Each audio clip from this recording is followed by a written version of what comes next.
Baka issue nyo rin to sa Barako FI nyo. Aandar saglit tapos diretso patay.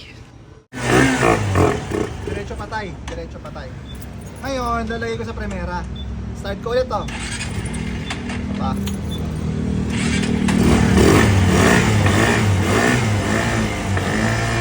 Hindi ka mamatay kapag naka-Primera. Ito yung weird dito sa motor na to mga sir. Yung may-ari nung tricycle yung nakadiscover nito na kapag naka-Primera daw at dire-diretso niyang pinandar, magagamit niya yung motor basta hindi niya isasara yung gas. Kaya nakakapagtaka talaga. Nahanap ko din yung problema nito eventually. Itong Barako FI, meron siyang tinatawag na tilt angle sensor or down sensor na tinatawag. Itong sensor na to yung responsible sa pagpatay ng makina once na matumba ka or sumemplang ka katulad sa mga sniper saka sa mga big bike. Di mo talaga aakalain na yung mga ganitong klase ng motor na ginagamit sa pan-tricycle ay lalagyan ng ganitong sensor. Yes.